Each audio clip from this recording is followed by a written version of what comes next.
এতিমদের ব্যাপারে মানুষের এটুকু ভয় করা উচিত, যদি তারা নিজেরা মৃত্যুর সময় এমনি দুর্বল সন্তানদের পেছনে রেখে চলে আসত, তাহলে তাদের ব্যাপারে তারা এভাবে ভীত শঙ্কিত থাকত।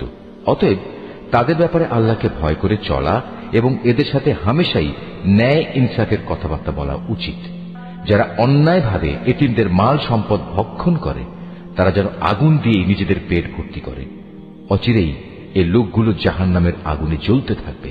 অনুবাদগুলো আপনারা শুনতে পান ওই সহজ সরল বাংলা অনুবাদ কোরআন মাজিদটি যদি আপনারা সংগ্রহ করতে চান, তাহলে শরীফুল আর্ট অফ নেচার পেজে মেসেজ করুন অথবা স্ক্রিনে দেওয়া নাম্বারে হোয়াটসঅ্যাপে যোগাযোগ করুন। আল্লাহ তাআলা তোমাদের উত্তরাধিকারে সন্তানদের সম্পর্কে এ মর্মে তোমাদের জন্য এ বিধান জারি করেছেন যে এক ছেলের অংশ হবে 2 কন্যা সন্তানের মতো। কিন্তু উত্তরাধিকারী কন্যারা যদি 2-এর বেশি হয়, তাহলে তাদের জন্য থাকবে রেখে যাওয়া সম্পত্তির 2/3, আর সে কন্যা সন্তান যদি একজন হয়, তাহলে তার অংশ হবে পরিত্যক্ত সম্পত্তির অর্ধেক।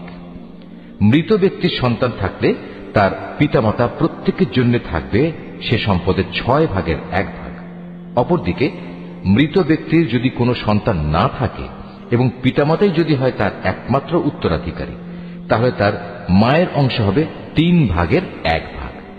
যদি মৃত ব্যক্তির কোনো ভাই বোন বেঁচে থাকে, তাহলে তার মায়ের অংশ হবে 6/1।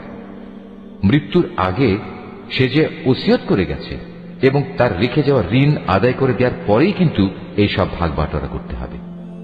তোমরা জানো না তোমাদের পিতামাতা ও তোমাদের সন্তান সন্ততির মধ্যে কে তোমাদের জন্য উপকারের দিক থেকে বেশি নিকটবর্তী। অতএব এ হচ্ছে আল্লাহর বিধান। অবশ্যই আল্লাহ তাআলা সকল কিছু সম্পর্কে ওয়াকিবহাল এবং তিনি হচ্ছেন বিজ্ঞ পরম কুশলী। তোমাদের স্ত্রীদের রেখে যাওয়া সম্পত্তিতে তোমাদের অংশ হচ্ছে অর্ধেক, যদি তাদের কোনো সন্তানাদি না থাকে, আর যদি তাদের সন্তান থাকে, তাহলে সে সম্পত্তিতে তোমাদের অংশ হবে 4/1। তারা যে ওসিয়ত করে গেছে কিংবা তাদের ঋণ পরিশোধ করার পরেই কিন্তু তোমরা এই অংশ পাবে। তোমাদের স্ত্রীদের জন্য থাকবে তোমাদের রেখে যাওয়া সম্পত্তির 1/4 যদি তোমাদের কোনো সন্তান না থাকে। যদি তোমাদের সন্তান থাকে, তাহলে তারা পাবে রেখে যাওয়া সম্পদের 8/1। মৃত্যুর আগে তোমরা যা ওসিয়ত করে যাবে কিংবা যে ঋণ তোমরা রেখে যাবে তা পরিশোধ করে দেওয়ার পরেই এই অংশ তারা পাবে। যদি কোনো পুরুষ কিংবা নারী এমন হয় যে তার কোনো সন্তান নেই, পিতামাতাও নেই, শুধু আছে তার এক ভাই ও এক বোন,